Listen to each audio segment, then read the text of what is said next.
Afternoon, entrepreneurial clinicians. Welcome to Tuesday that feels like a Friday without the joy of a Friday. I don't know about you, but I am weary and tired. And I may have said that last time I came on board and came live, but it's the truth of the matter. I feel like I have been holding my breath, trying to do all the things that now demand my attention. And I'm working out yesterday and today that there is a level of tiredness and fatigue that is setting in that is making me feel uncomfortable. I will admit, when I woke up this morning, I turned to my social media world, hoping that there had been some grand announcement. I was expecting it to come from the smart people of Scandinavia telling us that they had found a cure and they had fixed this whole COVID mess that we have found ourselves out in. Hello, Jill. It's so nice to see you here. The impact on health professionals and private practice can't be understated. And the impact on everybody can't be understated, but I'm not here to talk to everybody today. I want to make sure that we as health professionals, and particularly those of us who also have our own businesses, understand, accept, and are giving ourselves some kindness and some grace to be tired or sad or scared. It's a lot of stuff to contend with, and the world as we have known it has changed in such a short space of time, and that most of us aren't used to that much change in such a short space of time. That much of us don't like change. People like me, I create change. I tend to thrive on it. It's not always good for me. I don't always do it positively or from a place of serving. I've had to learn to apprehend that in my life, but even I'm not coping with the amount of change that seems to have been forced upon me. And I was having this discussion with a few people over the last couple of days about why many of us find social distancing so difficult, or the threat of no, that's not the right word. What I'm trying to get, weary, Jill. What I'm trying to say is a lot of us starting to feel like this disease, and even though we feel incredibly well, is encroaching on what we perceive to be our civil liberties or our human rights to do what we want, when we want, how we want, with whom we want. And especially those of us who feel well and don't have cold and flu symptoms, it's really hard to get your head around the fact that, you know what, you might be well, but you could be carrying a thing that makes somebody die. And that's kind of the blanket stop of this. And then when I've started to talk to clients, regardless of whether it's a coaching client or a practice building client or an executive coaching client or a rehabilitation client or even my team members, this stuff is coming up all the time. We need to be talking about it all the time. Everybody needs a chance to talk about it. And I think now we're getting out of the panic stations of, oh my God, do I have enough toilet paper? Right now it's like, shit, this is impacting. Yes, I did just swear on the interwebs. This is now impacting how I do my life. I'm hearing people losing their jobs, and that hurts me. A really great friend of mine only just got a job and he's losing his job. My son's been stood down. My sister, who works for an airline, has been stood down. It's like, oh my God, my heart is breaking for these people. And this is the stuff that we as health professionals will feel keenly. We will feel it more keenly than possibly other people, because we understand the implications of that decision or that event across a whole person's life, and then their family, and then the other relational systems that they have in their life. So weariness is acceptable today, and I'm not here to tell you the 5 things that you need to do to get over your weariness or to ground yourself. I think we just need to normalize it and say, at this point in time, it's a little rough. It's a little rough, and hearing the stories and watching the news is a little rough. Now, I am shutting my phone off at night. I'm actually putting it off so I can't be contacted. I'm not watching any free-to-air TV, and I've got Newsfeed Eradicator on my Facebook site because I just can't take any more in. It's just getting to the point where I can't take any more in. I have this incredible heightened sense of everything going wrong anyway. I was talking to the gorgeous Kylie Worry about it today. She sent me a text message and it said, "Joe, when you got a chance, could you please give me a call? There's nothing wrong. There's nothing broken. It's not bad news. And can I tell you how helpful that message was? Because I am just at this heightened point at the moment where text messages, my pleasure, Priscilla, text messages or emails, I'm expecting every new contact to try and tell me bad news. And it's gotten to the point where I'm just expecting it, and there's a weariness in me. It's affecting my appetite. It's not affecting my sleep, praise God. I'm sleeping incredibly well, but I am really looking after my sleep hygiene, because that once that goes, it might not be pleasant around Jojoville. So please be validated, and thank you, Priscilla, for just acknowledging that. That was really helpful. I just need to shut it off and not allow, and I'm not in denial. I know this thing is happening. I don't need to be constantly reminded of all the things going on all the time. My soul, my head, my heart, my emotions, my body, it needs a chance to have a bit of a break from it, which is rough. It's really, really rough at the moment to try and get a break from all of this. So making sure that you're aware of it. So I needed to communicate some news to my family over the weekend, and my biggest burden was, how am I only adding to everybody's emotional burden right now? So I looked after myself and asked my husband to deliver the news for me. And there was a part of me that was so torn, because I'm like, I should be doing it. I should just grow up. I'm the health professional. I just need to dig deep and do it. But even now, as I think about it, it makes me feel sick to my stomach.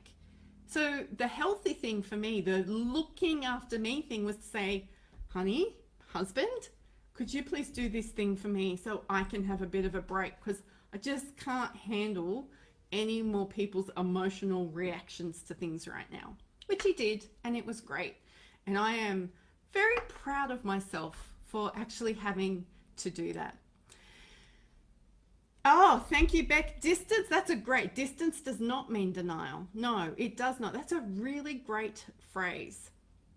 And the other phrase, that it's a coaching phrase, or one that I learned in all of my coaching training that I've done over the years, is people can only make decisions on the information they have at the time they have that information. So yes, it feels like we're making a lot of decisions and a lot of change, and we're reacting or overreacting or underreacting, and people are just going to do what they can do with the information they've got. And just because Jill perceives information one way and Beck understands information another way doesn't mean they're wrong. And just because it doesn't agree with me doesn't mean that they're wrong. That's some of the hardest conversations I've had to have with my clients lately is, hang on a minute, where are you getting your information from? And why does it matter that your opinion is different to somebody else? What is it that you need to do to keep yourself safe and to keep yourself looked after? And those of us in business, in private practice, now I don't care if you're a solo person or you've got a big practice, if you've been in practice for 10 minutes or you've been in business for 20 years, one of the things we need to do to look after ourselves is to make sure that we know where our numbers sit. We need to know right now, if you are denying or avoiding looking at the numbers in your business, please reach out and ask for help. For us to get through this next couple of months or this next couple of weeks depends on how much anxiety and risk tolerance we have around how we spend our money. Now, I am not suggesting, and this is not the right answer, is that we stop spending, because there are things that we need to continue to spend money on, but what are they? And you need somebody in your world who can help you make sensible, wise decisions about that. It's not just a knee-jerk reaction to, that's it, shut everything down.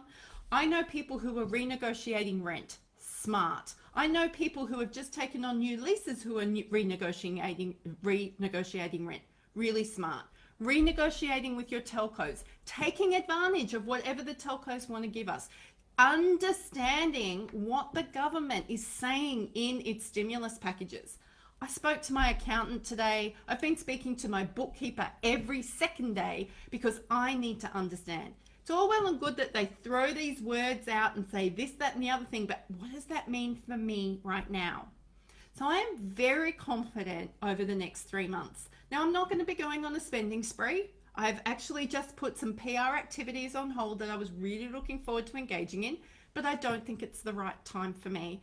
And I'm just a little nervous about spending chunky bits of money on that sort of stuff when I don't know what we're going to look like in 3 months. But in 3 months' time, I want to know that all my wages have been paid, that the tax office and I are working together, that the bank and I are working together, that I still have the resources that I need, including people, tools, time, energy, to be able to do the things to serve our clients and serve them to the best of our ability.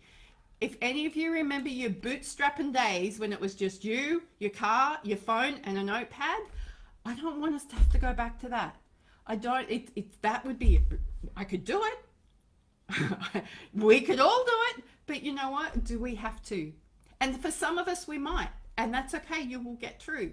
But if you could spend some time with a bookkeeper, with an accountant, with a trusted advisor, maybe somebody like the awesome Kathy Love, who just happens to be on this call today, who can actually help you sit down and think through, where is your spend need to be directed at this point in time? What are the things that you know you have committed to? What are the revenues that you need to be generating? Because you might be surprised how little revenue you actually need to generate over the coming weeks. And wouldn't that be a huge relief if you knew that if I just saw this many clients and did this much stuff, then we're going to be okay. So maybe, I know of businesses that are growing through this time. I heard of another story of another 2 businesses today. So there are opportunities around, but I know for most health professionals, we're not thinking growth. We're not thinking opportunistic thinking right now. We're thinking, how the hell do I stay afloat, put food on the table, not burn out, make sure that I'm still around? Because you know what, health professionals, you're going to be needed. When all of this stuff is done, when the crisis of this stuff is done, we are going to be needed. We are going to be helping to pick up the pieces. And those of us here in Australia, we got a lot of emotional needs for a lot of people that are going to need attention. And I can't do it on my own. Kathy can't do it on her own. Beck can't do it on her own. We all need to be in the best position that we can be. And that includes financial position, to be able to serve the people who need our services. It's going to break my heart when we lose so many clinicians and practitioners who weren't prepared to have those tough conversations with themselves. So my strongest ask, my most caring ask, my kindest ask of anybody watching this video today is, please get with somebody that you trust, who you can talk through your money situation with and understand. Seriously, it has taken so much pressure off me. It was worth the investment to get a floating cash flow created. Wasn't a big spend, but I now know what I need to do week by week, month by month, day by day, to be able to generate the income and see us through. That was important to me. So if you don't like these risky environments that we're in, if you don't like the sense that I've got so much emotional load to deal with, well, here's an emotional load that we can take off ourselves. And that is to become comfortable and confident and certain in what's happening with our numbers. So I can see some of you, oh, wow, there's people who I haven't spoken to for a really time. Yes, Kathy, it is a great time to get to know your numbers. Seriously, it will set you free. And I can assure, I've had to work on this since 2016 when I changed the way my business was structured. And the work that I've been doing on understanding my numbers and how they work, I feel like I am well positioned to ride this out. Now, that doesn't mean that I don't get stressed about money. I do, but I know that wages are taken care of. Like, that for me was the biggest thing that I needed to know that we could do. Wages are taken care of, debt that we owe is taken care of, suppliers will be taken care of. So I can just breathe from that point of view and know, right, we just keep doing what we're doing, and I will take ownership and responsibility, and not do lots of online shopping for the business, because that isn't healthy right now. Oh, God, goodness me, people, I would just want, I could really do with a hug, just saying. I know the social distance thing, but I am really missing the in-person connection. Did not realize how important that was. I've talked about it before today. So for those of you who might be feeling lonely or isolated or just a little off kilter, please know you're not alone. And please know that we're going to get through it and we're going to be better together. And I look forward to, talking about this in 6 months' time and just going, what did we learn? What did we learn from this? Oh, I am going to go and have some couch time now because you know what? I'm ready for it. Thank you for the glass of red wine. Thank you for the virtual hugs, everybody. Go be your awesome self because you know what? We really are that good.